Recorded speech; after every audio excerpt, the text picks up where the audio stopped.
Thank you for helping me. It's not a take-apart plane. It's on the saw and exactly blade. They're all handy, too. Who took James Cole's award? We thought he had left. James, come on up. Where are you? Bring it up, Dick. We should do the presentation on this. Sold it. You sold it? It's on eBay already. We'll buy it back. eBay. Oh, is it? All right. Here, we'll take a picture with this one, James. They'll never know.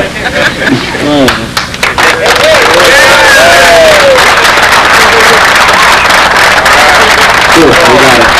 Thanks for coming up. Hey, Jimmy. Here, Give one more. one more. Let me. I can get the picture. I'm ready to see it. Here with me.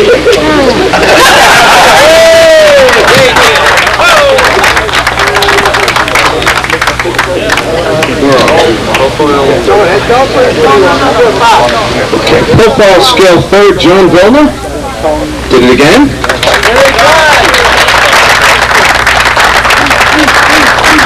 Yeah, that's something else that not about the trophy, but about the skill with which Carrier was run this year. I sent a crew up there to set up the deck. I went up once to ask John if he needed anything. He said, no, everything's under control, all's smooth. And the next thing you know, the scores came back. Tabulated, posted, complete, ready to go. John, thanks a million. Well done. Well done. The next time he comes up, I'm going to say the same thing about Phil Cartier, and I suppose Gil Reedy. I think Gil's the man with the spade, and Phil's the man with the scepter. But the combat ran the same way. Set it and forget it. It's incredible. Thanks, guys.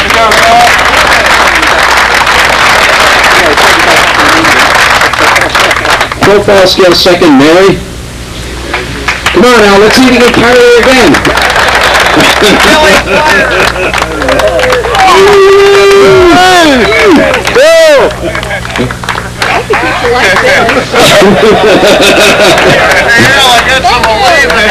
What about a wheelbarrow? Yeah, remember a minute ago, I think I used the phrase turnabout is fair play? Well, first goes to Al Knight. So, Mary, you know, Carry him up. Carry him up. no.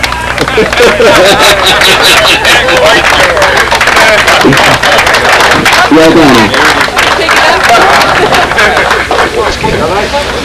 Well, I'm in the middle scale. Much the same can be said for Dick Schneider and Jack Sheets and both of their wives. Who, there again, that was another event that was set it and forget it. Yeah, it's up there. Static judging is out front. You take it from there. You're fine. By the way, here's the results, fellas. Thank you, guys. It makes it possible. Sports scale third place is Ralph Robinson. Hey, Ralph. Ralph, come on up.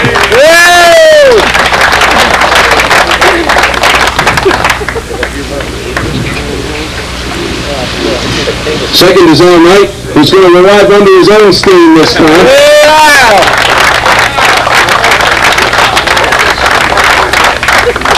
You're welcome. And first, we got it right this time. We did not mess up. Jack King.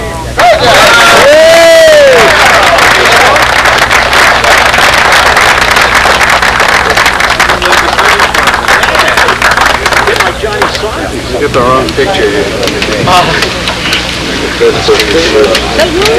I'll take it for a second now.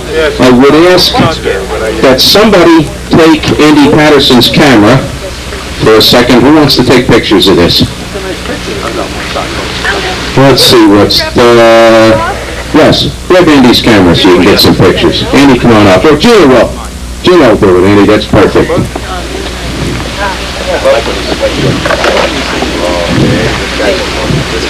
Andy, we have a special award for Joe, but I want you to carry it.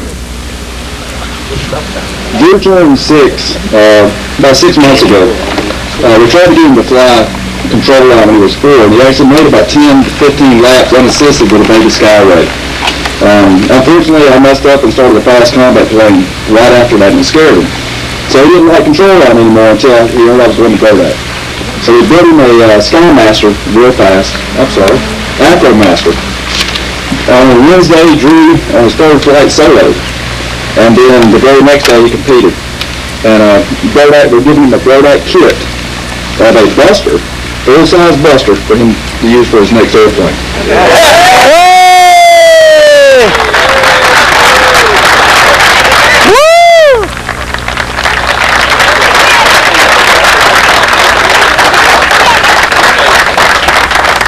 Hey Andy, is there a 7-year-old kid inside of him somewhere? Coming up! Coming up! Way to go! Good job. Chill out. Did you ask Mary Ann and Alan and the Sanders family to come up? Buster. Yeah, I believe you were assigned. Hey everybody, how you doing? This is going to sound like it's about me at first, but it's really about somebody else standing here. And I wanted to tell you all that I grew up around airplanes. My father was an aircraft mechanic, and my brother was an aircraft mechanic, and they worked out of Morristown Airport. So I always loved airplanes. I was always around airplanes, and one of my dreams was always to learn to fly and get my private pilot's license. And that never happened, you know? And about 15 years ago, Mary Ann went to Caldwell Airport and she bought me a gift certificate for flying lessons. It was a lot of money. And it sat in a drawer for, maybe a year and a half. And I finally said, I got to do something about this. And I really wrestled with the thought, am I going to go down to the airport and sign up and climb an airplane or not? And I thought long and hard, and the conclusion I came to was, I'm a really lousy driver of automobiles. So what people didn't need was me buzzing around in a Cessna. So I traded in, I got the money, and I bought another guitar. Okay? But I still love airplanes. I still wish I had my pilot's license and could fly a real airplane, but I can't and I don't. And I'm not really around real airplanes anymore like I was when I was a kid. So here's where the story no longer becomes about me. We've had the good fortune of meeting a really nice family that all of you are familiar with here at Brodak, and it's the Saunders family. Elena, John, and Christina. And one day, about, a month ago, 2 months ago, I got this email. About a month ago, I got this email. And it was from a puffed-up, beaming father telling me and Mary Ann that his daughter Christina soloed. And she's, how old are you, Christina, 17? 19, well, pre-20s. She soloed and is well on her way to being a private pilot. And in turn, that got me and Mary Ann really puffed up because she's a great kid and she's a really good friend of ours. And so I fired off an email back to John and I said, well, when I graduated high school, my father bought me a 72 Gremlin and a pair of snow tires. Does this mean that you're going to be buying Christina a Cessna 150? So he fired an email right off back to me and he said, well, if I could get a Cessna 150 for the price of a 72 Gremlin, she's got it. So, Mary Ann, you want to say anything here? Well, Mary Ann's got a few words. So those are my words. Here's Mary Ann's words, and then we're going to hand it to John. I met Christina probably 5 or 6 years ago, and she was still a little girl. And Christina and I hit it off right away, and we've become the girls who beat up on all you guys. So I am very, very proud of Christina going to solo.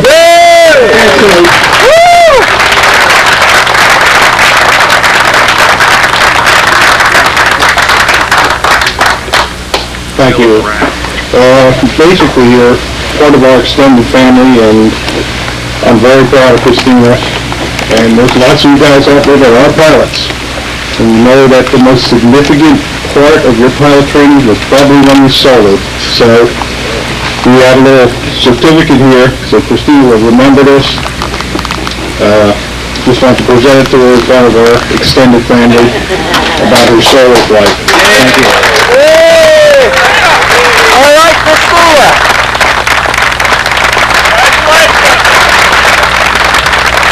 They can buy you a B-25. If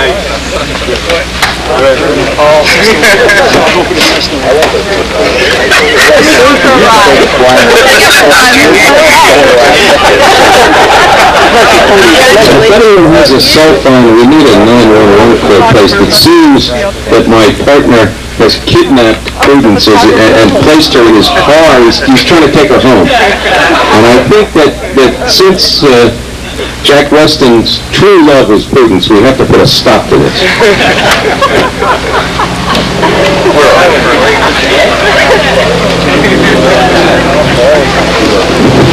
Classic stunt beginner. Okay, classic beginner. Now all I have to do is find it. Classic beginner, third place, BJ Mendakis. Oh, where are you? There he is.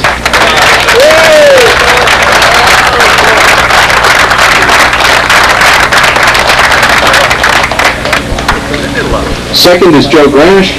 Joe?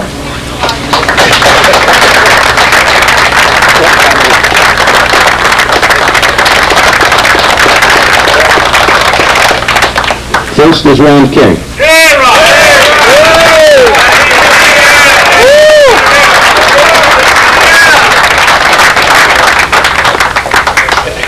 Wait, you can't give it to him. He's out of uniform.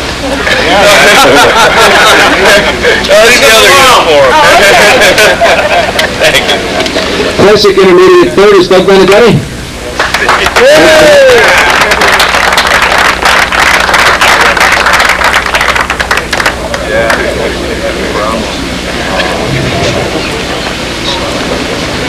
Congratulations. Second is Mike Danford. Mike, where are you? There he is.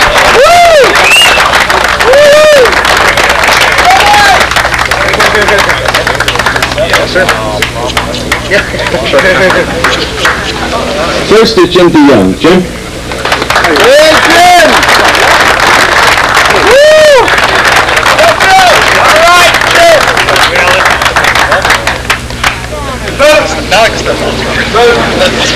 Classic advanced is Owen Richards. Third, Owen.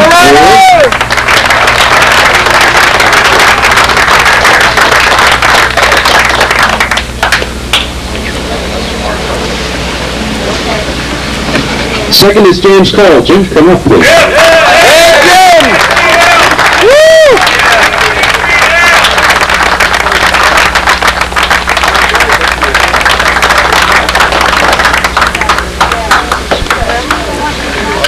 First is John Paris. John? Hey, John!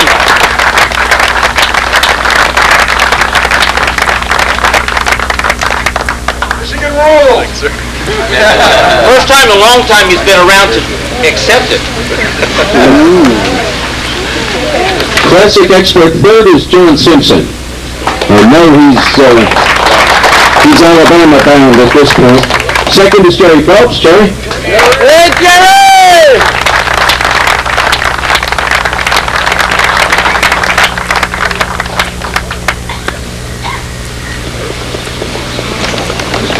First is Derek Barry. Derek? Hey, Derek! They left. Did he take it? Okay. Okay. Tampa stunt beginner. Third place, Rick Blankenship. Hey, Rick!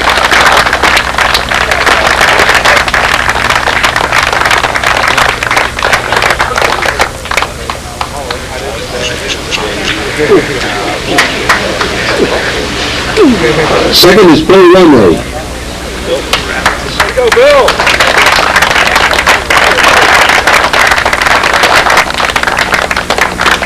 Who's from his area? Bill Lumley. Where's his area?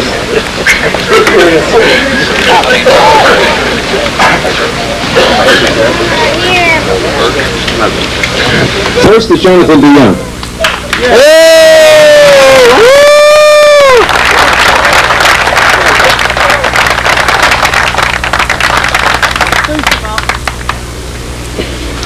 Tampa intermediate third was Ryan Moore. Ryan?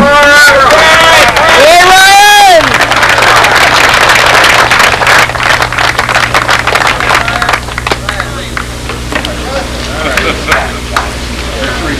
Second was Scott Reynolds. All right, Scott.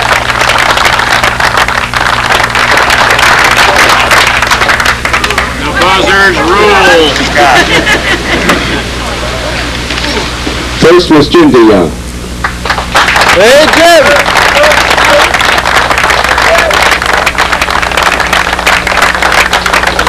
Give him the phone.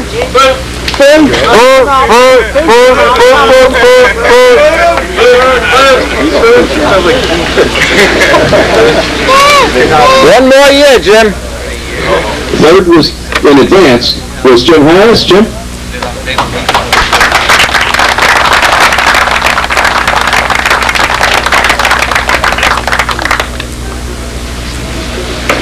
Second, Terry McDowell. Hey, Terry. Oh!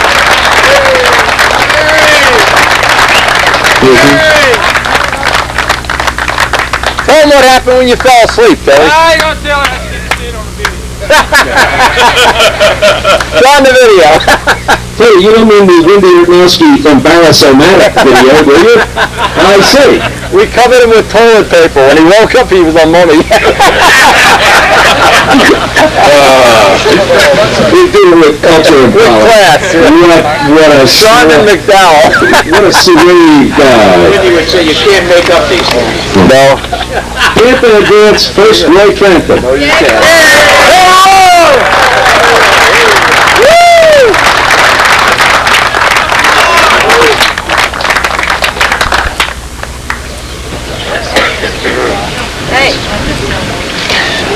Now, Roy, to save time, while you're here, I understand you have a special presentation you wish to make. Is that true? Thank you, Tom. I'm sure all of you know that the World Championship Flying Wing Contest was held here at Brodak yesterday afternoon. It was attended by two entries, namely my good friend Alan Brickhouse and myself. It was a spectacular contest, which Alan won, and we have a trophy that we want to present to Alan so that he can remember this contest. This is a very special trophy, and several people have commented that they've never seen anything like this out of the VSC or the NAT.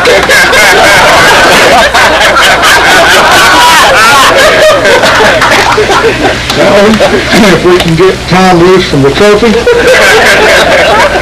I'd like to present this to you for the first annual Flying Wing Contest as the winner. Those of you who may be considering entering this contest in the future should know that the rules are announced usually after the contest begins. And that you need to bring your own judge with you. Only if you're from California. I'd like to thank Lou Willard for judging me. Byron Barker was Alan's judge, and when the smoke cleared, Lou lost, and Alan and Brian won, so Alan won the event. Hey!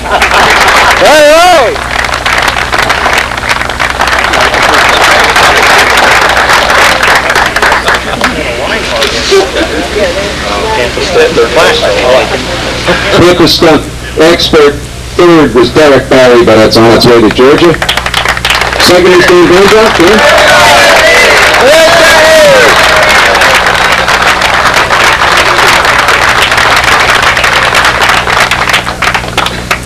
First was Wendy. Come on, sir.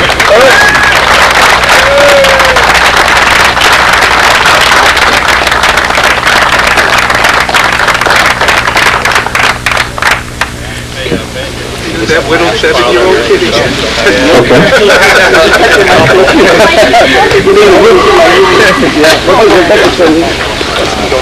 We had an awkward time this winter during the off season because last year's Spirit of the Sport went to Reuben McBride. And I'm going to give Reuben his keeper. It's a perpetual award. But he had the misfortune to to destroy the perpetual award. Go Reuben! Placing us in a very awkward position. We now have a perpetual award that doesn't exist anymore, the wreckage of which I unveil for your inspection. Way to go, Reuben! Hey! What were you doing when that happened, Reuben? Now, rather than simply selling the remains of the perpetual award for scrap, we thought we would have a little fun at the victim of the accident and see if maybe we could arrange things so that they got a gentle reminder from us that it's not generally considered polite to destroy a perpetual award when you've received it. So what we would like to do with the wreckage is to present it to the McBride family, and particularly to Mrs. Heidi Crash McBride, as a reminder to grasp the handrail firmly when you go down the basement stairs, so as not to fall, hit the perpetual trophy, and cause all this disruption that's arisen. So I would ask that Heidi come up and everybody give her a raw raspberry to collect. Hey!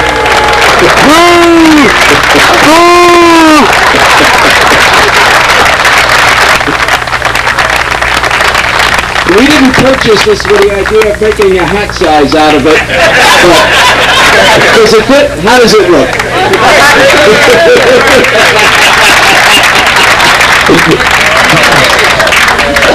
All kidding aside, what happened was she took a tumble down the cellar stairs, and the full trophy was what she grabbed on the way out. It probably saved a broken leg or so. It's not, we poke fun at it now, but it could have had an unhappy ending. Look at a Lego heel. And Reuben, if you come up and get your...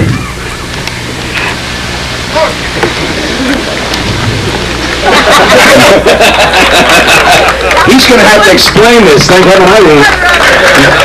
There you go. Let me take a picture. Steve. He's behind you there. Oh, you got it? Okay. Reuben, let me see that tweet. My God, that's the funniest thing that's happened. This year goes to another, All right. Excellent. what I would call a quiet gentleman. You can always go to, if Mrs. McGillicuddy's 6th grade needs a demo, if you need flyers printed, if you need a pit run, if you need something judged, if you need anything done at all, you make one phone call, hang up the phone, and they say in the Bronx, forget about it. It's done, it's fixed, it's taken care of, it's off your plate, and it's executed properly, it's right on time, it always looks good, and it's done in the right way by a wonderful family. So I would ask Whatmore to come up.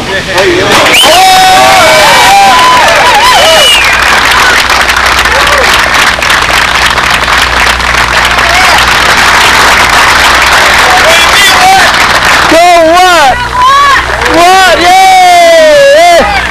Come on, what? Believe it.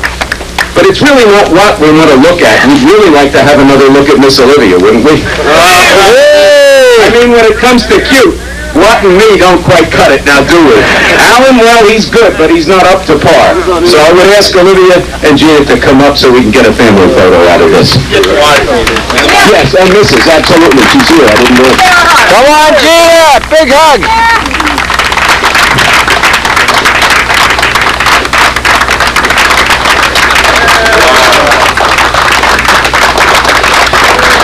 All right! Speech! Metrolina Control Light Club is our family, and the Brodak is our family too. Carolina gang. Carolina gang. Yes, here it is. Oh, my God, because you'll hate to see. Look, you're making me crush up against Miss Gina. You're breaking my... It's a hard You have a half hour to stop. Well, now I want you to take as long as you need. Focus up there. You'll be breathing heavy outside, Mark. Pay any price, bear any burden. No trouble at all. I got an hour video left, Tom. I'm really speechless. Thank you all very much. It's just wonderful to be up at Brodak and with the Control Line family. Give him the mic. Give him the mic.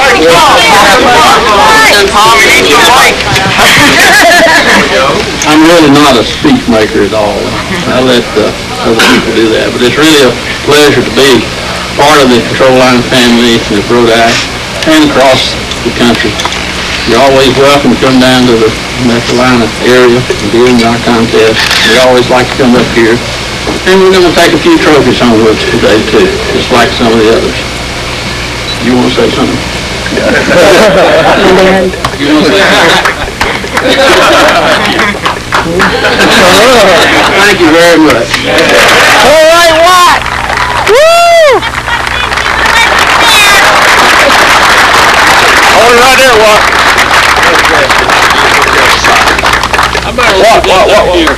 Well, it would be good if you left it there. We have the trophy arranged, but the OSHA Do Not Destroy label has not yet come in, so we have to fix that. I wish you'd speak with your bride about that and see if she can avoid smashing this when they are a little on the expensive side. Or a wife or a husband who would put up with this every year. My gosh, the locusts have arrived again. They've done it again. I hope we've taken care of their property. I hope that everybody has behaved as they would if they were a guest at anybody else's. In running this thing over the past few years and coming here for the last 6 or 7 years, I've really come to feel that what's special about here, about this contest, is not something that's in the water. I think it's in these two.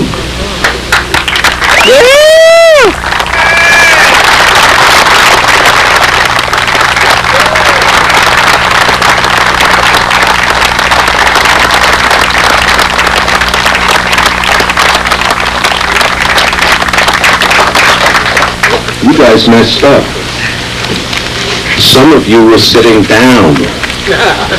We're going to do it again until you get it right.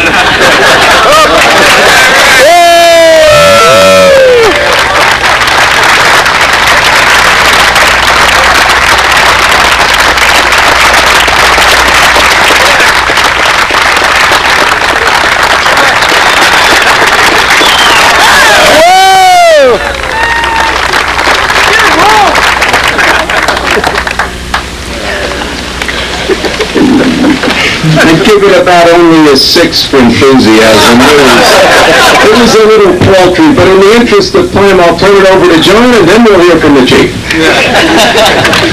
Okay, once again, I want to thank everyone for coming here this evening, or this week. I know we have a ring to start with, and don't worry about my lawn, because I get this every year, don't I? You're going to get it next year, too. So what I plan on doing maybe next year is clear the fill out across the road there, where we can park. Most of the cars that park down over here can park over there, and that's going to make it pretty easy for everyone. And we have these carts that haul planes back and forth, and you have to do that. But once again, I want to thank you for voting me as Pat for president. Thank you very much.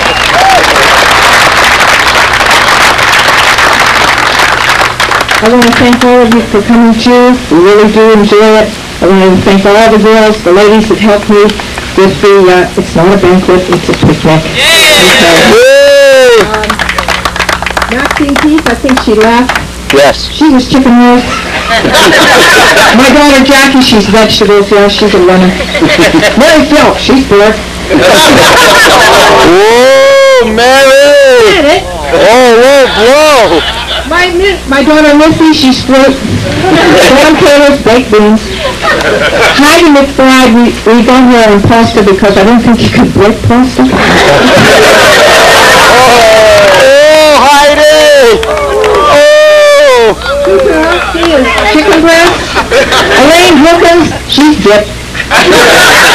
And Ginger Scansy was potato salad, and Jean Marshall is the beer lady. Thank you all.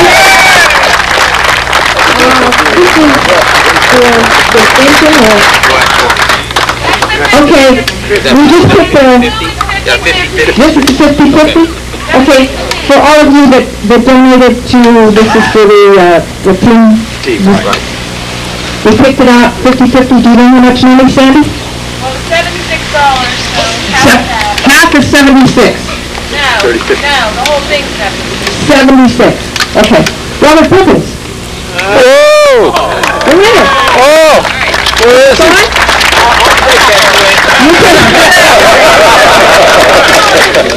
Okay. And how about the engine? The engine. I know if you've been around here all of these last 4 days, there's two names you've heard over and over and over. Sandy, Sandy, Sandy. Thank you, Sandy, for everything. Hey, Sandy! You hear over and over. Where's Tommy? Where's Tommy? Thank you, Tommy. He makes everything run smooth. Where's Tom? We have the barbecue pit up over here that we made the little park. You guys are all free to use it anytime if you didn't get it, even though it was here this year, next year. Works great! Kaiser's gonna cook for everybody. Okay, what else am I forget? We gave it to Judge. Check sheet. Check sheet. I did it. You're not paying attention. Okay, all right. Thanks for everybody doing the pictures on time. It went the smoothest it ever has. I know I'm playing normal to everybody. Well, can't even get your pictures, but it went very well. So thank you all. See you next year. Vicky! Vicky in the woody wagon! Hey, Vicky! Jim Borelli, are you here? Jim Borelli, where are you? Come up here, sir.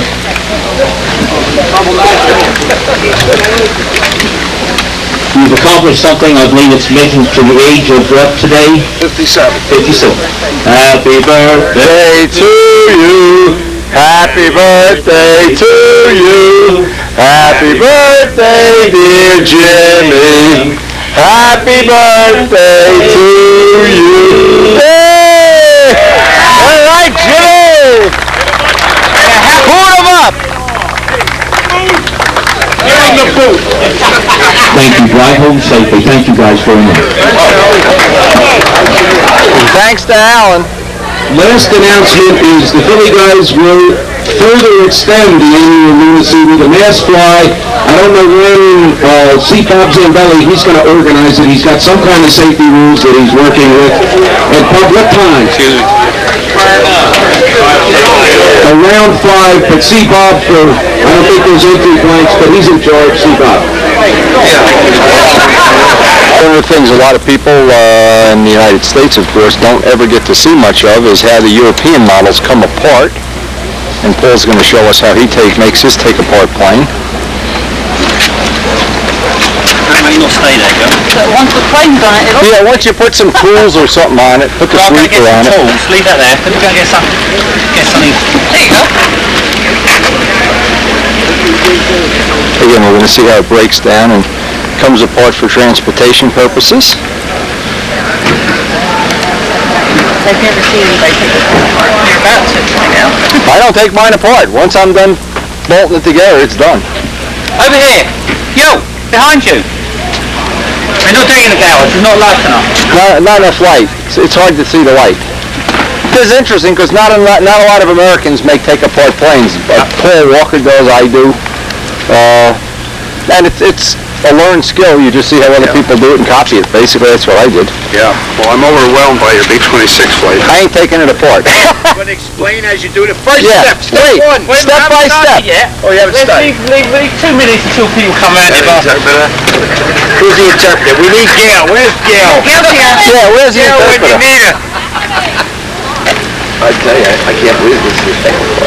Yeah, it comes apart. 4 pieces. Actually, he made Gail take a part too, but he's not going to do that for us today. Like a Fembot. The Stepford wives, only this is the winter wives. There you go. He's Where's the crowd? Come on. Well, I think everybody's leaving. Anyway, He's basically very, let him buy the video. very straightforward.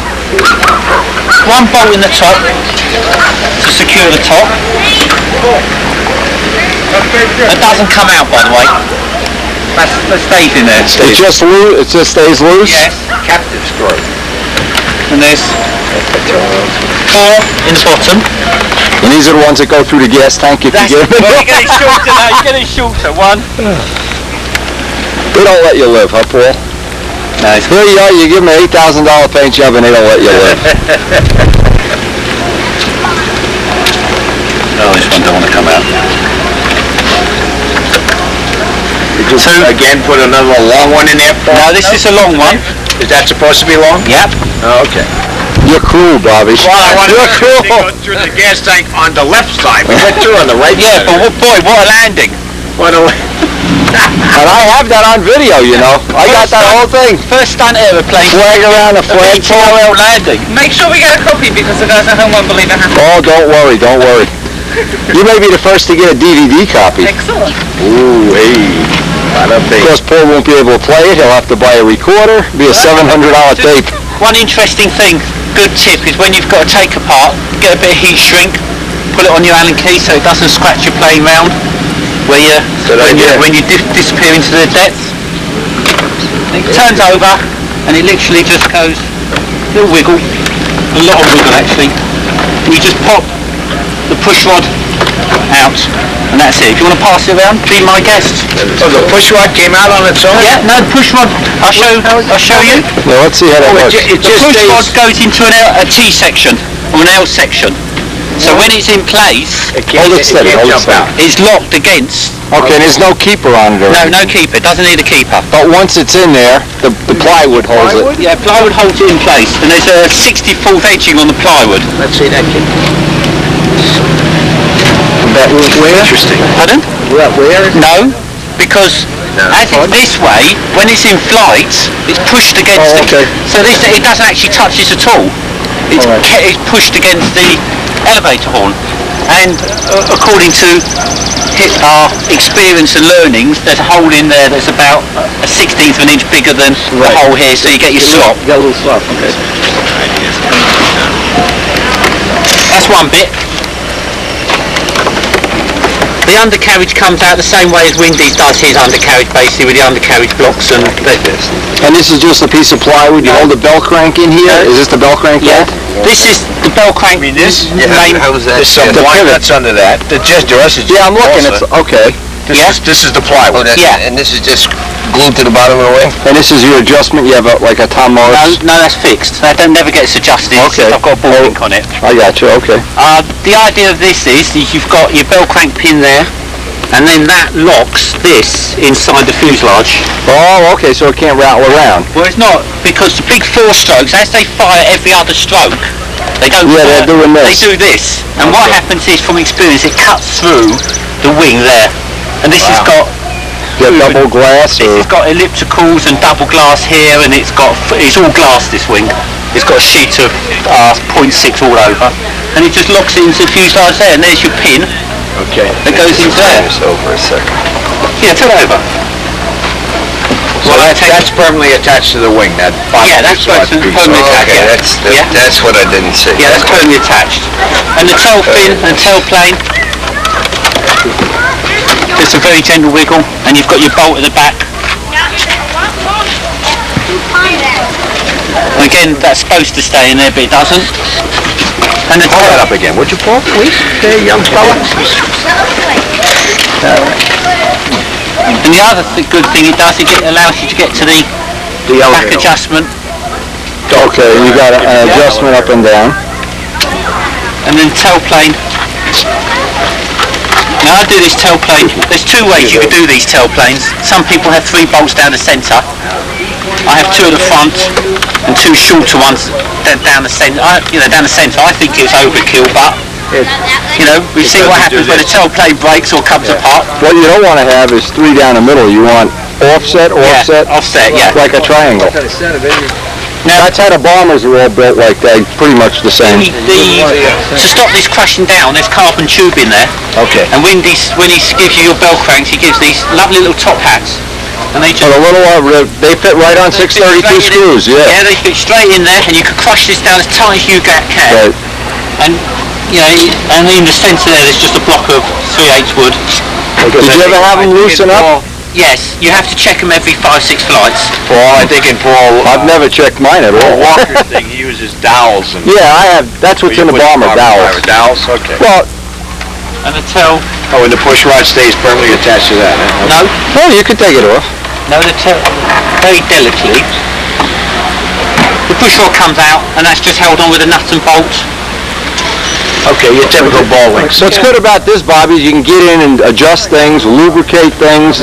Yeah? Like in my case, if you want to make a lighter push rod, a heavier push rod, or change something, And it's very easy to work on. this came, I haven't got the box with me, the wing goes in a box, like that. And the fuselage goes in the box next to it, and that is it. You can fit it all nice and close. Yeah, an inch foam all the way around everything. Oh. No doubt. Look, I need to get a look at the holes here. And all the plywood in the model is 60-foot, multi-layered. How does your push rod attach at the flat? Now this end, Yeah. it just goes through, and it's kept the keeper. Oh, But as it goes through with the hole towards the outside, centrifugal force holds it in. It won't come out. Oh, really? Okay. Yeah, it just won't come out. And that just goes in the box. And the tailplane again is just half-inch built up, 3/8 built up. Same as you've done, I think, many a times with the lollipops and the wrap front. Yep. You know, this is That's how the bombers are built. No, not a lot of difference. extremely rigid. Again, fiberglass. The whole Oh, there goes. Can you get the that? bolt that doesn't come out came out. The bolt that doesn't come out. So the whole thing goes together with 4, 6, 8, 7. The only thing I must say And the one that stays in here. use the 12.9 steel bolts. Don't use the aluminium ones, because the aluminium ones, if you just, the slight is over tight and the head shear off at where they waste the first thread. What kind of bolt was that? Don't use the aluminium ones. Say that one more time. Titanium. No, seriously, see, you like to hear that aluminium. But seriously, they snap off on the first head.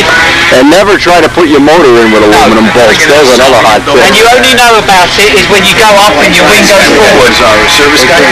This cigar. We're gonna fix it. Yeah, my whole bomber's a hell together with aluminum screws, except for the motor. Yes, right. Well, they're in shear. See, his bolts are in tension, and that's correct. But when you put bolts in shear, where you're just sandwiching things, you use nylon. Have a look through the wing. No one uses grade 8 bolts on his motor. Yeah, hold on. Let me see if we can look. You got a little porno picture in there or something? Yeah. Look at that girl! There's a Gale, Wow. a nude shot of Gale at the wingtip. That's sorry, one other thing I must show you. Very important. This is No respect, I guess. Thanks, Chip. most of you fight to make tiny little wingtip boxes. Now this is for Roy Cherry in England. This is Roy's little invention? Roy. I'm sure it's Roy's invention. He's always showed it to me. And he says, Well, you tell Roy I invented that years ago. I'm going to write it in Stunt News as if I did it. "There's your wingtip box. That's it. If it's tail heavy, put your wingtip here. If it's nose heavy, put your wingtip there. If it's Turn stalled, it around there, kids. Oh, look at that. All right. Where's the nude? I don't see the nude. no, that's It's in your toolbox, Bob. We're going to get that on the video later. And the good thing also about that is if it's got these loads of tip weight, you've got loads of room for it. You know, there's, and this is just a solid block hollowed out and 8-ply in the centre with a line nuts either side. And the good thing about foam finishes is you damage it, you take a chunk out of it, cut a section out of it, drop a bit of foam in and put it back again. You know, they are so... all the way to this way. This is a Johnny Duncan foam wing around the Cardinal. It's covered in 0.5mm balsa, then completely fiberglass, then How much is 5 millimeters? Is that 16? 24. A 24? 24. Okay, so it's like paper. like But I paper, get okay. all my wood from Prague. I go to Prague to get my wood, and you can have it cut how you like. You'll Okay. cut A grain, C grain, whatever you want, and he gets it in wood arrives there in blocks, literally the tree size, square, and how he wants to cut it, he cuts it. Well, I guess, you know, is nobody in England cut your phone wing? I mean, you have to deal with Johnny Duncan. He's the best I've ever seen. It's just a long way to... I'm not being bad to the guys in England. Johnny really is good, Bob. He's a... No, I know he's good. He's cut him for me. Yeah, he does a real... He did the bombers. And my next project, I'm going to backbag the wings. Give John Duncan a plug. He is the man. I'm going to backbag the wings like when he's shown on his videos, and send them back to Johnny, get them to follow them down to a 16th or an 8th, and then fiberglass them, make them finished, and then get them Holland afterwards. Well, you fiberglass it first. Yeah, of course. And then send it back to John for that, and make 4 wing spars. 1, 2, 3, 4, and it'll be... And this has got a spar in. 4 wing spars? Yeah, 4 wings. You know how traditionally you have 1, 2, 3? No, you need 4.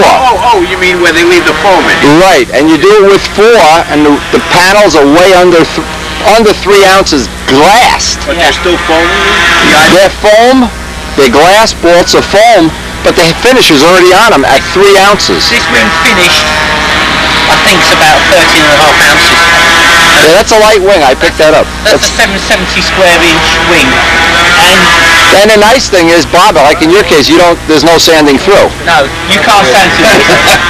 The other thing I like about right in the heart. one other thing I must say about foam wings is there's okay rib base and cap lips look beautiful, but you can lay into this wing. You can take a mechanical sander to this. I won't build another built up for quite a while, let me tell you. The next thing You actually can stand on that wing, Bob. He's going to show you how to. If you're a mouse. Yeah, I'm going to stand on it. I don't think so. But the fuselage again is from the Straker kit.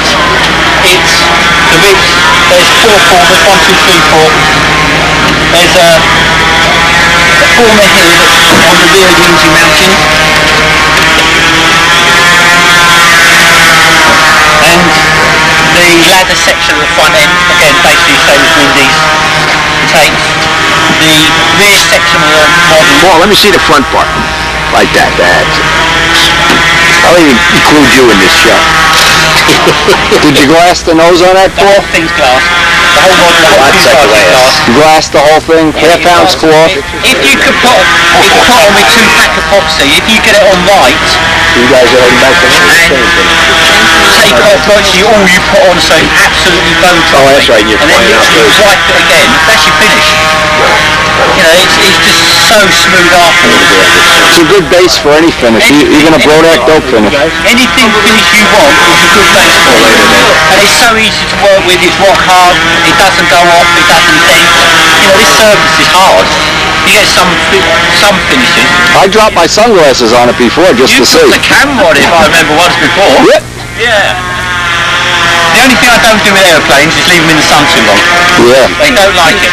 And the history of this paint job, I must tell you, is actually a real P-51 that caught fire in Reno. By the time it came to ground, it stripped all the paint off the plane, there was oil dripping down it, it melted the canopy and it poured oil down the fuselage. And then someone had done an extra 340, a real one, that's on the AAFO.com website, and I copied it. And gave the man the usual commission you give me on things you steal from me. It's a Jewish expression, zilch. Zilch. But that's it, if you want to have a look, there are. Yeah, thanks, Paul. That's a nice little demo. It's an excellent demo. souvenirs. If I get home, I've got the fuselage missing. Now, what's nice about this, and you forgot to mention, Yeah. but because I'm a professional, I never forget these things.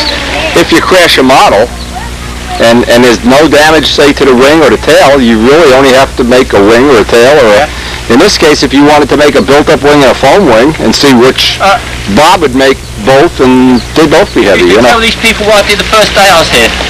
I wrapped it around the pole. Yes. We have it on video. We have it on video. You must see it. I came, my engine cut, and I went for the grass, and there was a pole there, and the lines went round the pole, and the model went round, and it went It actually probably saved some amount. It would have saved your tail fin. Yeah. These are made, this bolt is only screwed in to 16th ply. So if you do hit the tail, It pulls it off, yeah, pull it instead off, of and then ripping the model up. replace the tail plate. Tail fin, that's the whole good idea of it, because, it happens to the best of people. Now, the other question a lot of people ask me, and I don't generally do it, but how much does it add the weight to the plane when you can take it apart? 1.5 ounces to the whole plane. Probably the legitimate answer is 1 ounce to 1.5 ounces. We weighed all the... But you save an incredible amount of time building a plane. When you could sand that wing or tail, picture sanding that wing or tail, you can watch a football game. And the other thing I like about it is... It's convenient as can be. Yeah, you could get this is one piece of tissue, right the way across, wrapped, right around the model, and it's split down the centre underneath, and overlap. So you can't do that on a... Yeah, there's a lot of little advantages that when you build one. The first one I built, I thought, oh man, this is starting to take a lot of time making all these bulkheads and formers, and it takes maybe 10, 12 hours to do it. And somewhere down the road you save 30 hours buffing it out. Or painting it. Imagine masking off the body if that wing was in there. How much back masking, how much tinfoil and tape. When you paint the fuselage on a take apart, it's a joy. This finish, we use clear mask that you spray on, and it's like clean, what do you call it, clean wrap, and you spray it on. Like saran wrap, yeah. Saran wrap, it's clear though, so then you cut out what you want, and you spray it, rub it all off, because it rubs off like PVA, or just peel it off, spray it again, but then leave what you've marked, leave what you've painted already, and you know where the edges are, because you can see the edges of the paint underneath. You have to be kind of careful you don't go too hard. No, this is fiberglass. This surface is rock hard already. You got to press hard to go through this surface. Oh really? Once if you put electrosets on, you have to worry about dents. And when you've got a bolster finish, you rub electroset, you'll dent it. You've got really good. It's just, you would say it's close to carbon hard. It's close, yeah. Not close, yeah. but you could really lay into this. For somebody that tends to put dents in and fingernails, well, that's the way to go. And in the end, when you get all done with it, it's a fraction more weight, but boy, is it a lot more durable. And what does people do? They pick an aeroplane up like that and squeeze it. Yep. So that's the worst thing to do. Or they have jewelry on. Yeah. Rings and dings and earrings and... Excuse me, girl will tell you that she wears her ring when she loads me around her neck, because otherwise No it's stop. dings. Ring round neck. No ding. No rings. No rings, that's... Ring round neck. Oh, that stuff you use the mask, it's not lacquerol, is it? What do you mean? Because there was a masking material I used to use at the sign business called lacquerol. No, it's not. This is all out of motorbike technology. The guy who showed me how to do this is one of the leading sprayers in England. He's just done a skull crash helmet for some biker, and it's a skull on top of a crash helmet showing all the heads being split open and the eyes missing, and it's a bit gory, but it's a work of art. And those videos I just gave you, they have a lot of good... You show them. But get this guy to put some of this stuff on video. We're going to have to. I'll pay to convert it. John has the machine now. We can convert this. It's well worth it. Yeah, it's definitely something a lot of people, I think, would enjoy knowing. And when we did this masking here of the tear back, we sprayed the mask on and we just literally picked it up and just tore it off. Is it water base? Pardon? The mask, is it a water base? Yeah, it's a water base. Washes off afterwards. Is it, what color is it? It's like a PVA glue. Is it like clear. Like a clear? Yeah, but it goes on a sort of a yellowy colour, then it goes clear. But it's water based, so when you finish, you just wash it off. But on here we didn't. We had to pick it off because I didn't want any water inside the plane. Right. On a car, you just rub it off quite heavily. Yeah, same basic stuff. This stuff is called lacquerol I used to use. Yeah, it's kind of neat. Sort of thing like this is all masked up. But this is done first before you spray the tailplane white. So what we did was we masked all this up and sprayed all this first, and then put clear mask on it, tore all the edges, and then sprayed the thin white. So you don't have to worry about how accurate you are around here. And in motorbike technology, you spray dark to light, not light to dark. Right. So you could spray, this paint's got such coverage, you spray white over black and it will cover. But you're talking about $900 a litre for this paint. Well, it's worth it. It's worth it if you buy it, Paul. Yeah, but I repair his cars. He helps me spray my aeroplanes. Yeah. There are a lot of good airbrush tips on those videos. I watched the skulls and all the crossbones and everything. Yeah, it was all picked up.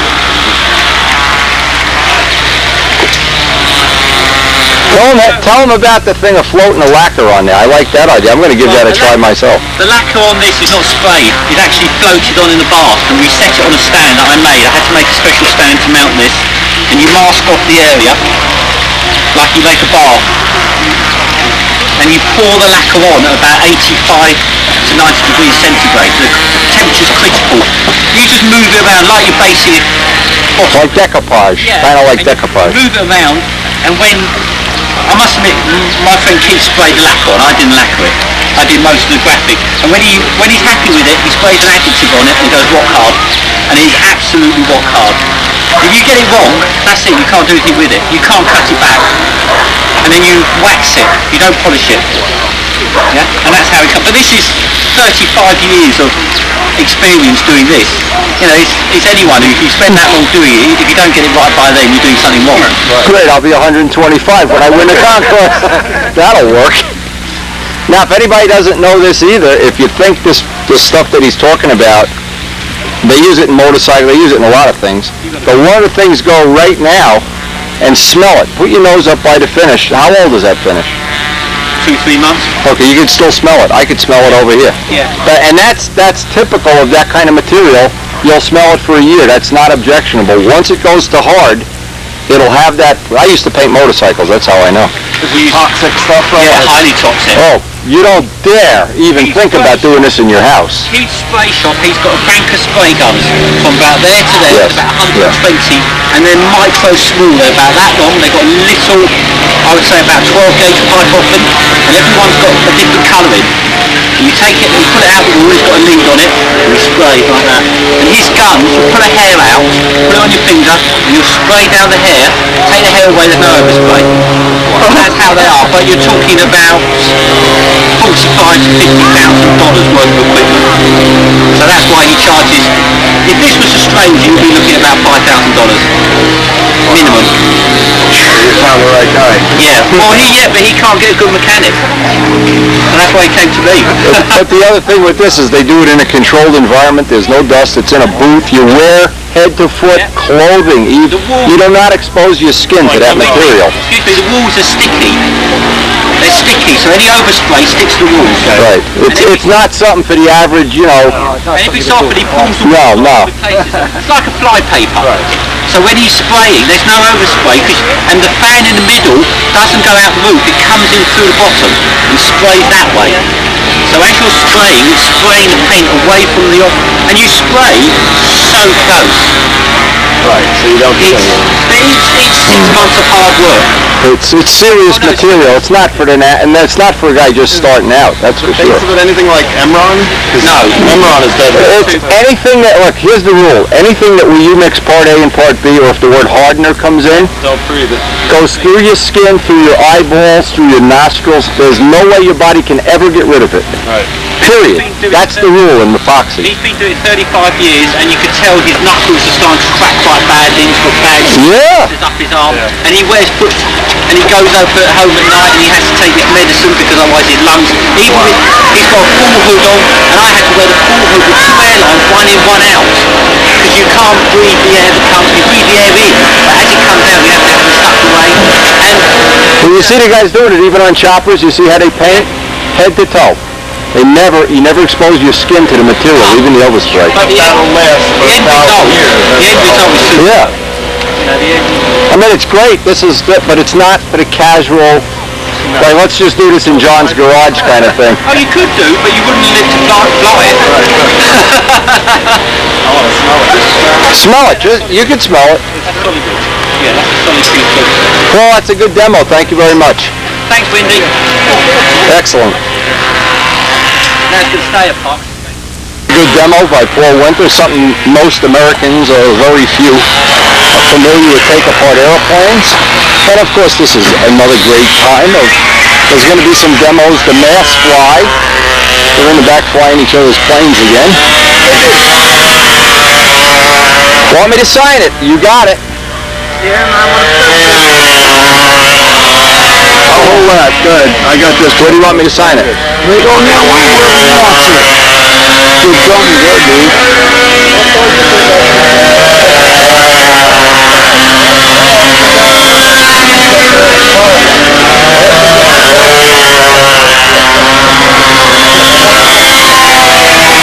That's the deal, baby. Oh, I'm in red. Everybody else isn't. All right.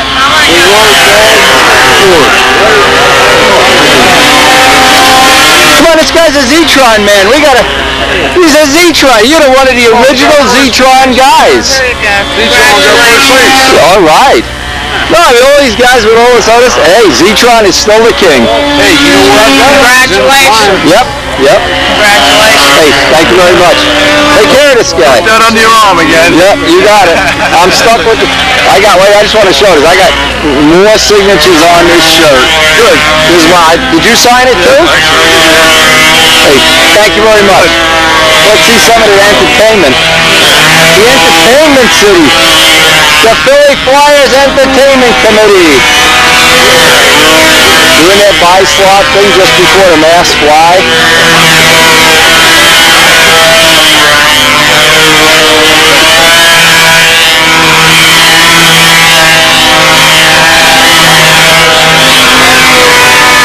We got two of them up here. Now, where's the other one? Who's out there? Neil Beekman and Dan Danjock on the Entertainment Committee here.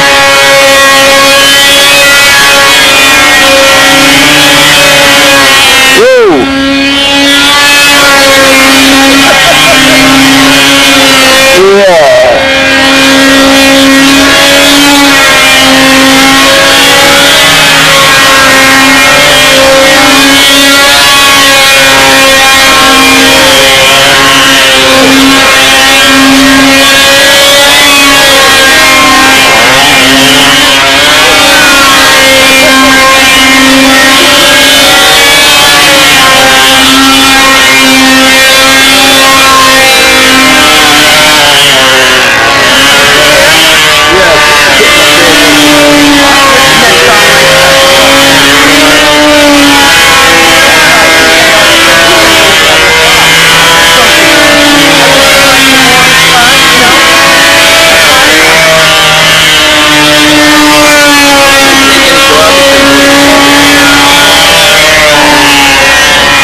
Loser thing, got my flowers.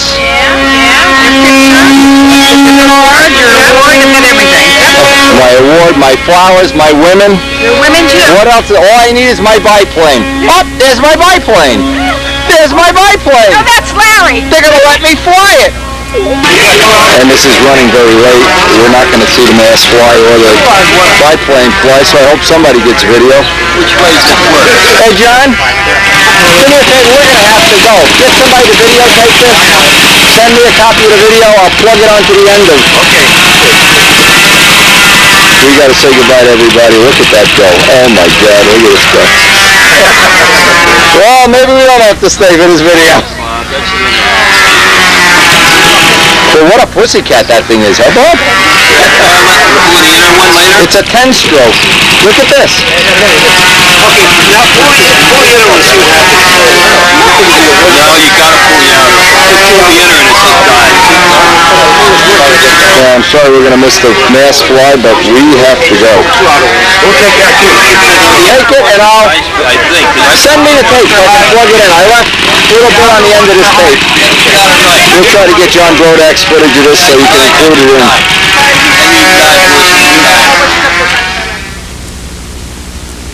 Well, as we leave Brodak's, as we always do, we're 4 or 5 days ago when we got here. We're older now, and we have a great memory, and in my case, an exceptionally nice memory that, for me, will never happen again. And of course, I want to thank everybody that made that possible, and made it one of the most enjoyable weekends of my life. Just totally enjoyable. And it was a great time. And we're already looking forward to the next time we go through the tunnels that it rains in. Next time we see our friends, the generator here. Every time I pass this generator, coming here, I'm always extremely happy, and leaving here, always sad that we're leaving. But next year, this time, Karen will be retired, and we will be staying for the mass fly, the fun fly, a lot of the other things that usually happen in that last 4 hours at the Brodak fly-in. Karen has to be to work tomorrow, and we want to make sure it's not a burden for her that she has to go. And of course, I'm coming home to trying to catch up on my thing. One of the things we found out on this trip that I was very surprised is how many people have enjoyed Wendy's Model Railroad. Maybe on the end of this, we'll try to put the latest things that have gone on the Wendy Model Railroad, K&W, Karen and Wendy Model Railroad. We have enjoyed every minute of it. What a wonderful thing. And only 361 days, and we'll be coming back and doing this all again. And we hope you'll be joining us.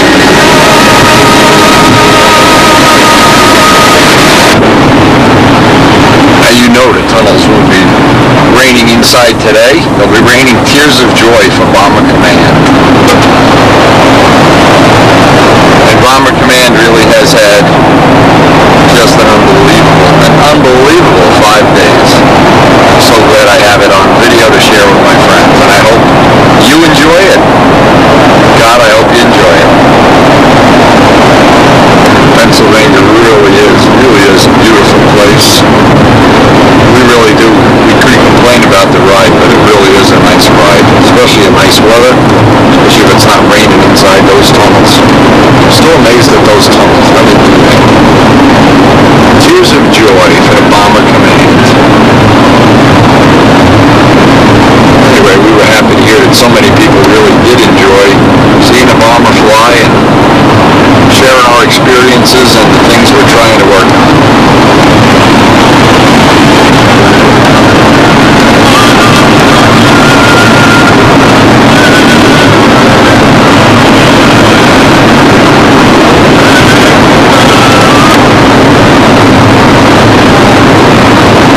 Tuscarora Mountain. Tuscarora. Oh, we're a year older. It's another year before we go back to Brodak's.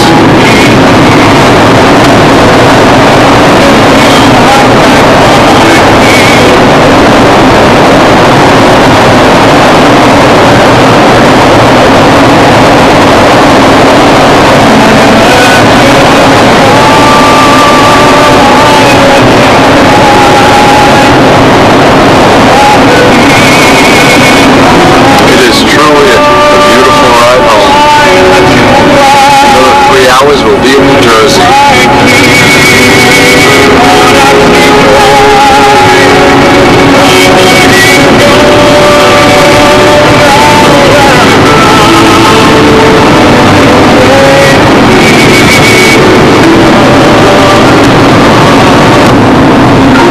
Kittatinny Mountain Tunnel. Kittatinny. What would a Kittatinny be?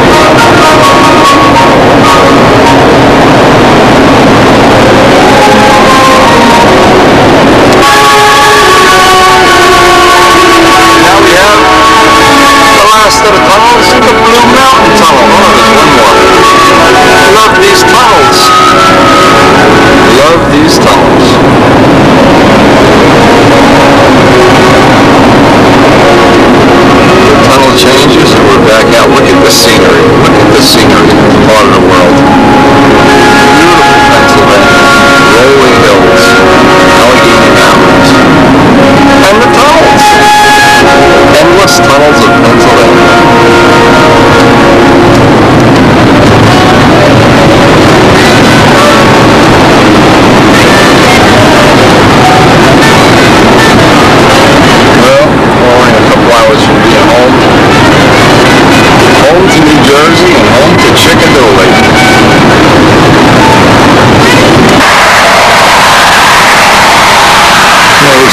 first delay of the trip home, and it looks like a big one. And look at there's lights all over the place up there.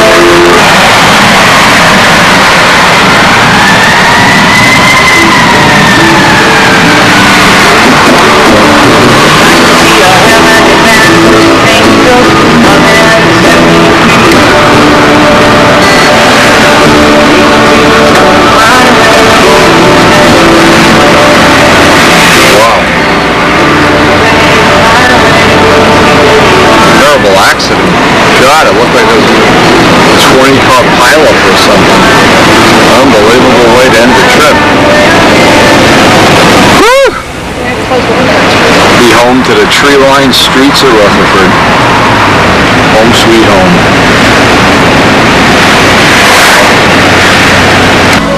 Now every year when we get home, of course one of the first things we do is unpack the van. And then we take a look at the footage we shot. And what happens to me is every time I look at this footage, I think, wow, I just lived that. That was just a part of my life right there. Here's Henry Forbes flying, and here he is flying 2 or 3 days later. But I look back at all the fun, I look back at all the friendships that have grown, and the new friends that we always seem to make along the way. And I just wonder, you know, in the whole scheme of things, just how special Brodak's really is. It's really a lot more than just a model airplane contest. It really is something special. And we have a lot of things to be thankful for. One of them is that we can share it through the videos with a lot of people. Not everybody is able or wants to come, but having the video just allows us to share it.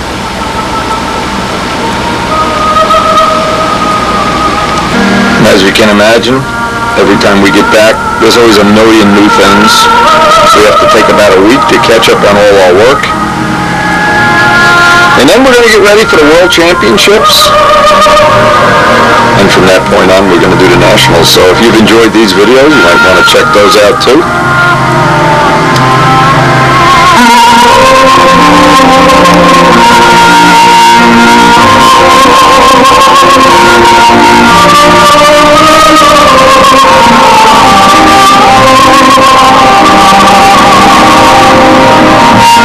Guess not funny. Right here in my Spitfire bedroom, I have a picture that Will Hubin took right at the moment that Ken Tyser had told me that he got a message from Karen. I had been elected to the Hall of Fame. Of course, that was a year ago. And I have it with all the other little treasures that I have. Pete Klepsik's wallet. We've added to it this year, of course. From Ron, Maxine, Keith. These just blow me away. These things actually work too, and the more I look at them, the more I like them. The guns even rotate. They have all details, the Bombay doors. Ron had given me these a couple of years earlier when we were doing Spitfires. But having all these little treasures right here, along with some of the awards that I have decided to keep, and some of the planes I've enjoyed building and flying in the past. And one of the things that I really do treasure, of course, this radio is a replica radio, and it has a tape in it from World War II, a newscast. And so, along with the original Strega kit, and this was the first one that ever came off the assembly line, John and Buzz signed it for me. We'll keep that forever, that's for sure. But tied up here is just a lot of good memories, and just, I don't know, just something that's hard to explain to people that they can't seem to find enjoyment out of this type of a thing. It's a great, great sport. A lot of camaraderie. a lot of love, and it all comes together at Brodak's. And one of the things I learned from Brodak's this year, we picked up 6 people, 6 different people that enjoy model railroading. John Simpson happens to be one of them. Of course, the designer of the cab. It's 5 others that I really just never even realized that many people really were interested in the model railroad that I have. And of course, Paul Winter and Gail have given me some little cars to add to my model railroad, which we're going to do later today. And I just never realized that many people. You see, what it is we share so many things together. Once a person's a modeler, they usually share a common set of things. And they're able to appreciate an awful lot of stuff. An awful lot of stuff. Just like this little wallet that Pete Klepsic gave me years ago. It's got the exact end number. It's got the same nose art. I was blown away by that. Among all the little treasures I have scattered all over this room. And of course Bernie Trent, who has given me enough Baltimore Oriole hats. Now the reason I'm not from Baltimore, but I love the hats because they have my bird. And my bird insisted, when I got home, I even have one picture of Pete's in here that he made. A lot of memorabilia, a lot of good memories, and every year Brodak's adds to it. We have the hat we got at Duxford, the hat we flew for the Spitfire anniversary years. And there's just memories within memories. Some of my Spitfire books are underneath. Some of the things that I refer back to, loan out, share, just enjoy the overall, the camaraderie that we all have.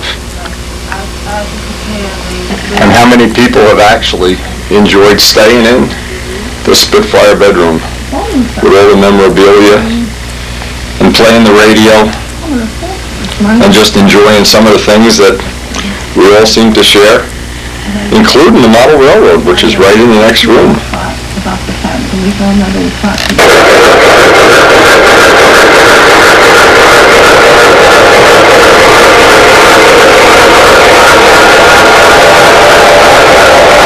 Some of the treasures that we have accumulated.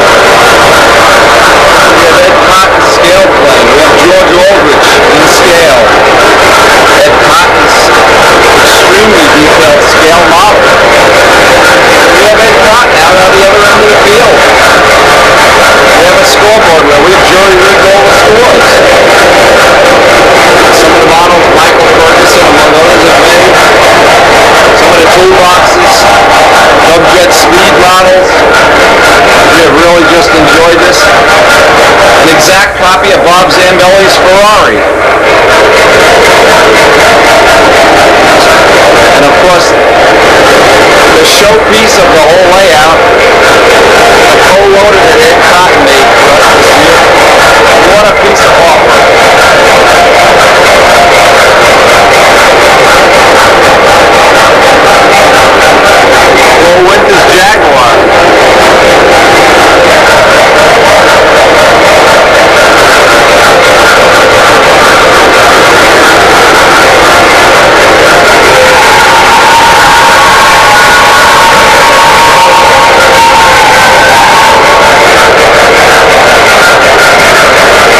we have a dedicated 2-hour tape of running this railroad.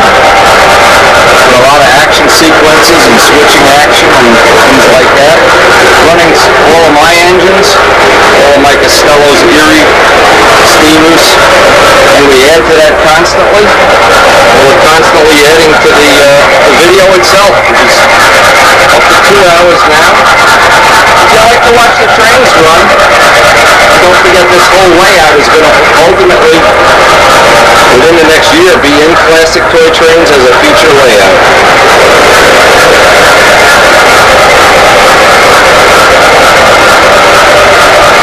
And we found so many people really do enjoy the trains.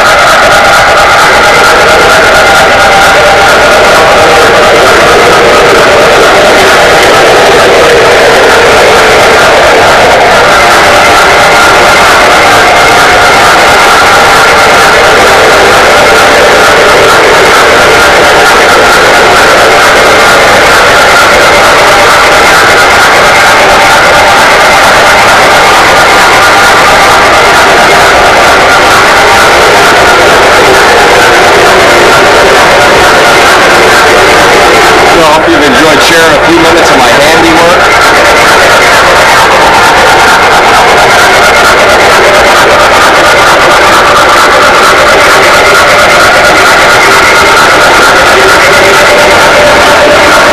As well as building bombers and Spitfires and Cardinals, I do enjoy working on my model railroad, adding little details to it, and the interaction it brings between myself and all the friends that I've made through model railroading, Mike Costello, and Ed Cott and Arnie Haver, Audrey Lane.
really do try to enjoy it all.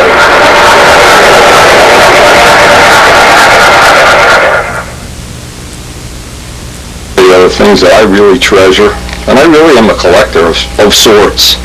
Trouble is I never sell anything, I just keep collecting. My good friend George Venturini made me these railroad paintings years ago, and I've treasured them. Yeah, these are one of the most prized possession. And I have some of these in the shop. I have some of them up in the railroad room, of course. If you go back as a subscriber in the videos, you know Karen and I took the 12-hour ride on the 614 when it was available a couple of years ago. And you see George painted this picture. He came and took still pictures. See the little guy off to the side holding the video camera? That's me. But George is a very accomplished artist, and he really does enjoy making these unique creations. And every once in a while he'll just come over. It isn't even my birthday, and he'll just surprise me. He's actually, I know right now because I was just by his house, he's working on a picture of the B-25 for me with extreme detail. He takes pictures. I ought to loan him Ron Keep's model just so he could look at the detailing. But there's Wendy on the New York skyline taking a picture of 614. This is another painting that George made. It's an oil painting, of course. And what he did, he went out and painted this coal station. There was no train there. And I gave him a book. I said, you know what I need in my train room, one of my train rooms, I have trains running around the ceiling. And see the orange stripe, these are the Lionel trains. We run 5 of them at a time in our Lionel room. We have a Lionel train room also, with all the trains from about 1945 to 57. And I wanted that orange stripe, and he found this locomotive and painted it over. If you were to see this painting before, it was just a coal building, coal loader, I guess. And he painted in this diesel for me. So these are the little things I treasure, the little things I love to share with other people when they stay at my house, or when we get together for what all modelers do, a good bull session. And of course my wife's doll collection, and these dolls are everywhere. We have dolls from Big Jim. We have dolls from hundreds, absolutely hundreds of people. They're everywhere in our house. We have dolls with trains, dolls that were handmade out by Brodak. The man doll was a custom-made doll from out by Carmichael's, PA. But my wife enjoys adding to our doll collection. You can see every time we sit down, we even have one doll over here we call Big Dolly. She's 4.5 feet tall, and she's got about 8 million sequins on. But everywhere you look in this house, there are dolls. Dolls, antiques, and bombers. Just thought you'd enjoy sharing some of my other interests, because we have a little bit of time left on the end of this video. Possibly end this video without letting Chicky say hello to everybody. I'm not sure he wants to say hello.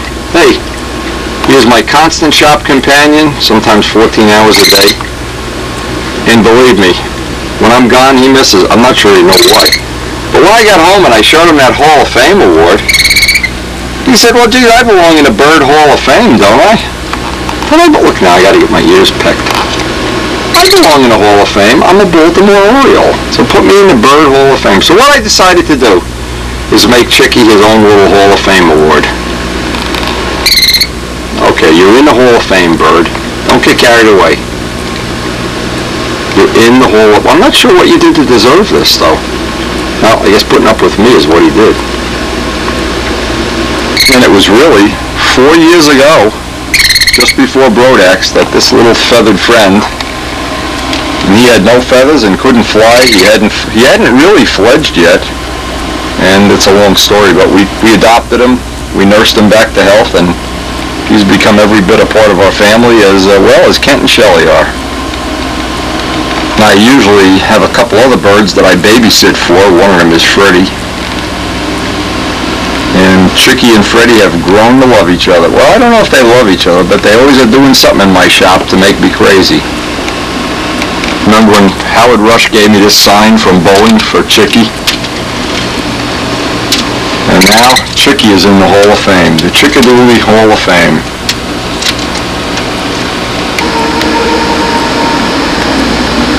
And it's the things we all enjoy, and boy, I certainly have a lot of things I enjoy. And I hope you've enjoyed sharing his last 20 plus hours of video with me, and sharing a little bit of my personal life too.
in Dynamex fans. Weighs in at around 90 whopping pounds, so it's pretty heavy, but it's got a light wing loading, comes in around 37 ounces per square foot. And that's about all I think.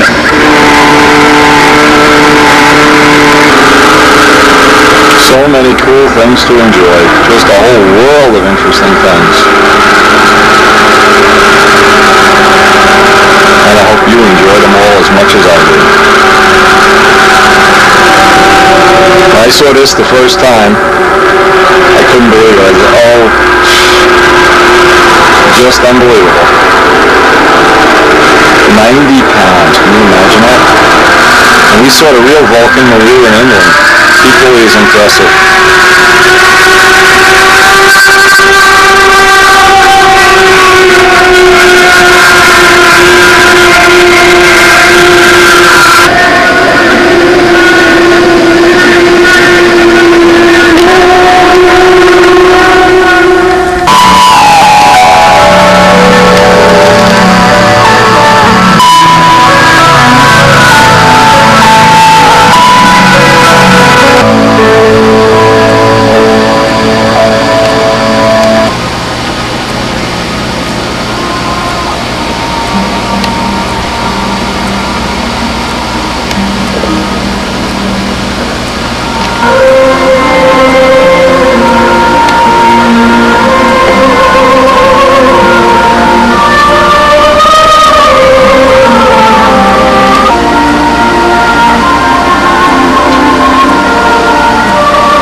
Now, if you bothered listening to that speech that I made at the Hall of Fame presentation about that 7-year-old boy inside of all of us, years ago, our family didn't really have a lot of photographs, or I don't even think we owned a camera, but they did take a few pictures of me way back when.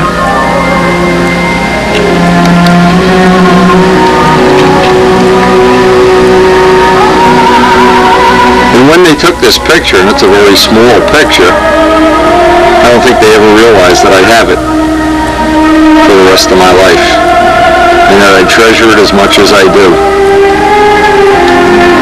And when my wife had my 50th surprise birthday party, I had this giant enlargement made of that same picture, and everybody that attended the party, of course, got to sign it. And this time, I've had them sign that B-25 shirt that was one of the little mementos.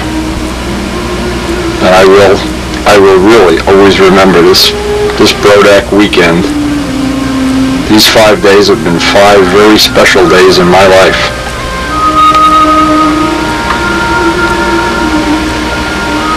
And sometimes you just never know about that 7-year-old boy. He just never seems to be able to get out. He's just always in there. Now, who would have thought when my father took this picture that you were looking at, well, a picture that I have for the rest of my life. Imagine if we had video back then. Now, we don't have videos that go back beyond 1987. This was 1984, but I sure wish we did. Because those are memories that Bob Barron isn't with us anymore, of course. My hair isn't with me anymore. The F-16 isn't with me anymore. But that trip to Reno, boy, was that a memory. When they used to have the Nats at a different part of the country every year it was like a great adventure that you planned for all year long.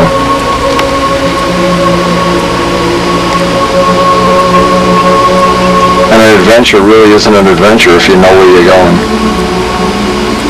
Not as quite as much of an adventure.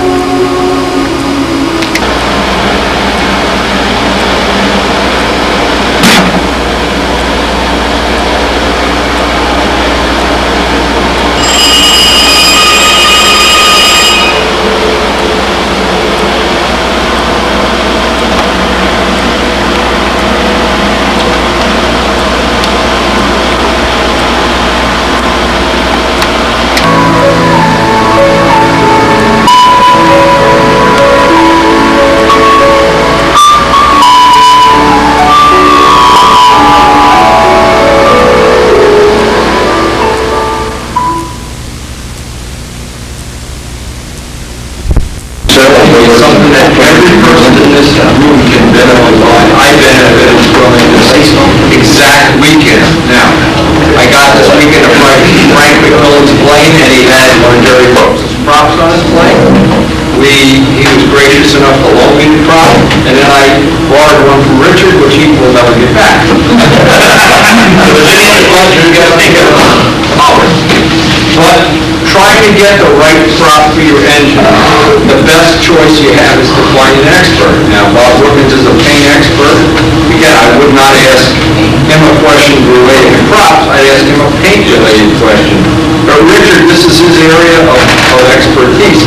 And even this weekend that just went by, he was able to help me. And what I'm going to be doing while he's doing this, I'm just going to sand one side of John's plane so that we can pass this around and show people. I'm just sanding it with water and 1200 sandpaper so people can get a look at a true basic way to get a base coat for your finish. So Rachel can take the show for a few minutes. I'll give you 5 minutes to do this, and I'll get out of your way. I'm going to raise your hand. You look here. Yeah, you do that. In building and sewing motors, nearly always the second question after how much money is what prop.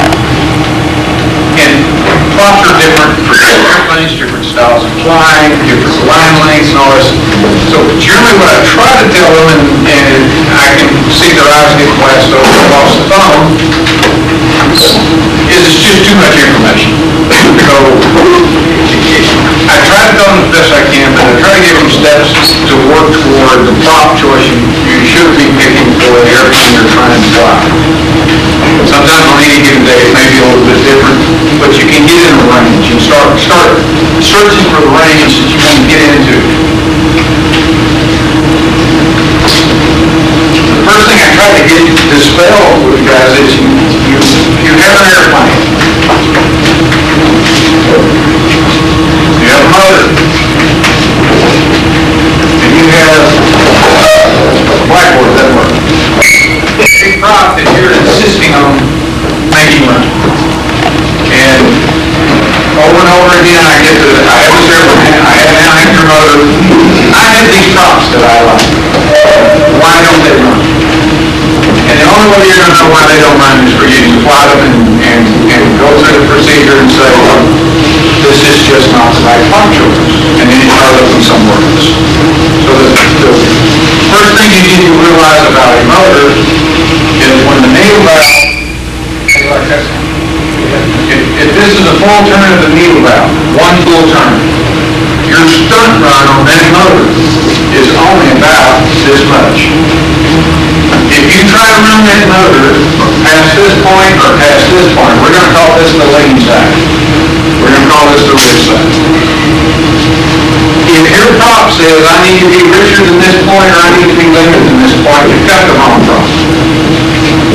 Does that make sense to everybody? If you fly your airplane and this needle is set right here, let's say that's 10 o'clock, it's too slow. You need it to run a little bit faster. But you also notice that it has a nice break to it. It's kind of transitioning the way you want. Say, okay, I need to go a little faster. You set your needle here. It's still not quite right. It's not driving out of the corners. It's not getting to the tops like you want. You find another flight. You set your needle here. We've now exceeded our stunt run needle. What you'll start to see is, okay, I've now got the speed I want, but the motor is braking early and coming off late. I'm now getting down to a corner. I'm not comfortable because it's lunging out of the corner. I'm getting to the bottom of a triangle over here, and I'm still up here, and the airplane's over here. You've gotten out of your stunt run. This prop is saying on prop because you force your engine to run where it doesn't want to run. Just a quick question. When you say it's braking, is this assuming a 2-4 brake like run or even with a steady 2? Even with a steady 2, what you're going to find is that it will settle down and level fly. It will slightly pick up. You may not hear it. And it it will run about the same in the downlines, except for now it's rushing in the downlines, and it's not settling here. It's now on all the time. You don't really want to pump it all the time. Or in the 2/4 brake, you start your square, it kicks on. You want it really to kick off there, it kicks off over here. You come down here and it kicks on, you really don't want it to. But even if it doesn't, you hit this corner, it lunges out this corner, the airplane's over here, and you really want it to cut off back there. Now you're into another corner, and the airplane's in front of you. You just can't seem to catch up with it. You can see that you're stuck on a needle. You're going to have to either come off the pitch. If you were running a 6 pitch, you're running a 5 pitch, you're going to have to come down, I would say, either a half or a full pitch.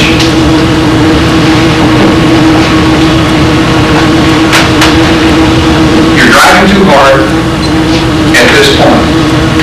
Now, when you come off the pitch a little bit, your stunt run on your needle, which was here, may now be here. But it's still going to have a range. And if you exceed the range again, you're going to lose your stunt run. One way or the other. If you come to this side of your stunt run and you set your needle over here, this is bottom inlet. But when you're out flying and you're out testing or you're just practicing, find that range. Every engine's got this range.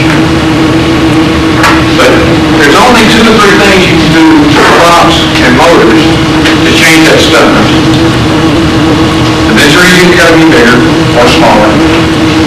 The nitro either got to go up or down. I don't suggest fooling with the head unless you know what you're doing. But the other alternative you nearly always have is the prop. Most problem I run into with people is they insist on a prop.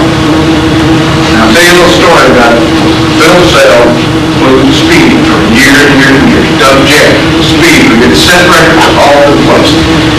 They had a prop, they did 40 motors. One of those motors would run that prop. What they didn't know was, in that other 39 was a world record holder. They had the wrong prop for those 39. They now know that. They know they threw it away fast enough because they had a set reference and they were going to make it run. They got the same things. If you settle on a prop, it worked on the last airplane you built, the last motor you used, it's not necessarily going to work for this airplane. So you're looking for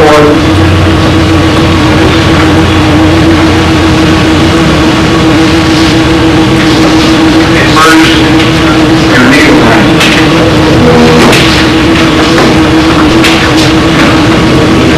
Once you've established that needle range,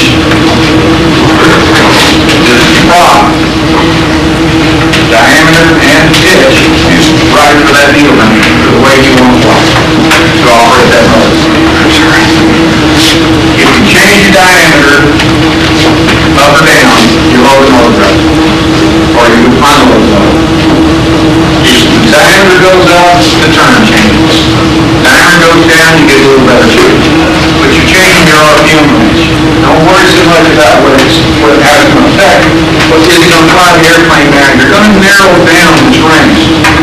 Get the right diameter, get the right pitch, somewhere in the ballpark. Because we're still looking for that elusive stunt run that's right for you. So once you find a range, then start trying to find the prop that's somewhere in the ballpark that works in that range. Experiment with props.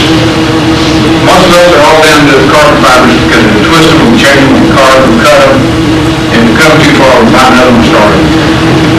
Wood props are all variable. The grain is variable. One prop works, the next prop doesn't. They're identically the same. You think, but they're not.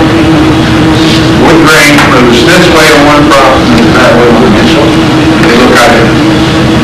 So ABC is pretty good. They're a little bit heavy, but they're consistent. So once you kind of found that prop technique where you're working best for you,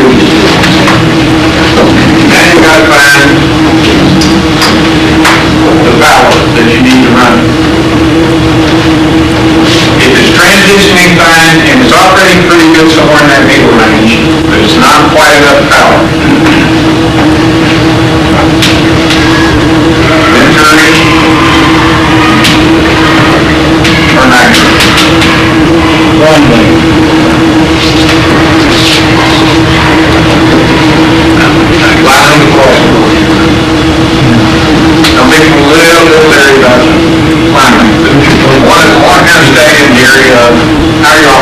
ammunition.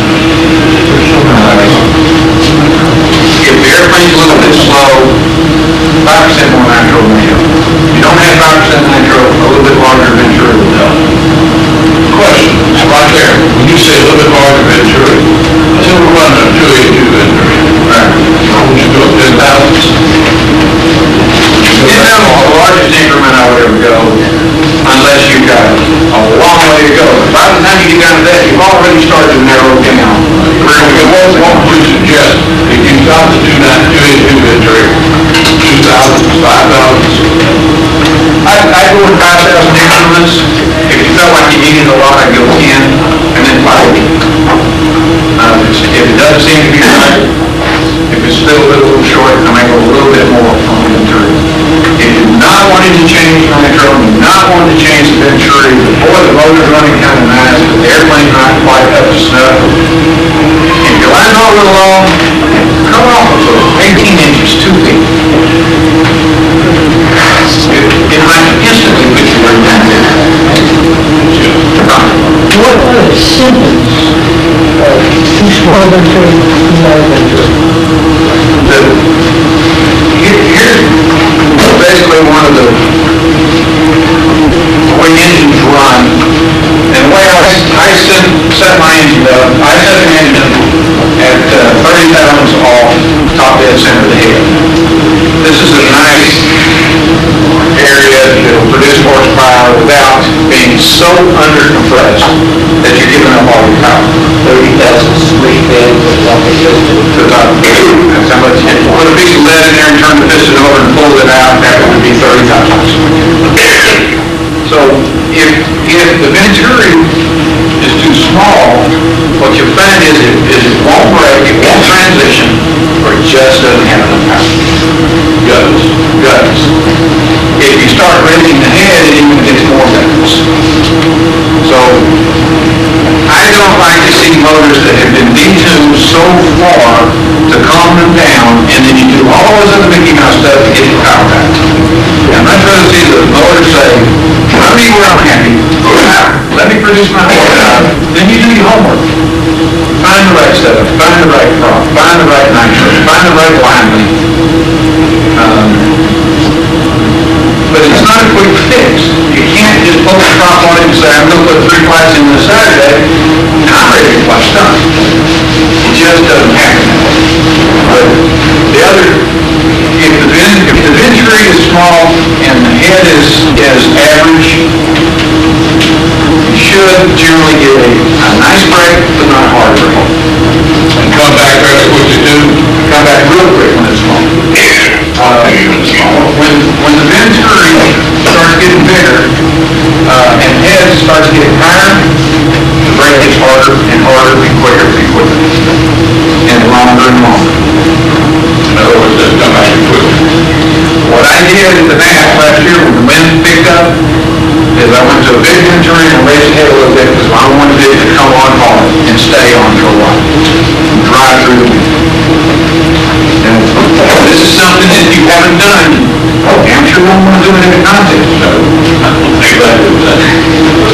when you commented after the flight day, he says, "Man, you hit the hardest break out there."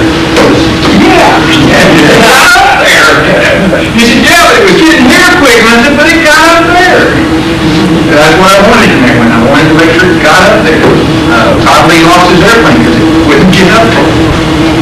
So I went to a harder break just for that reason. And I moved the seats back just a little bit.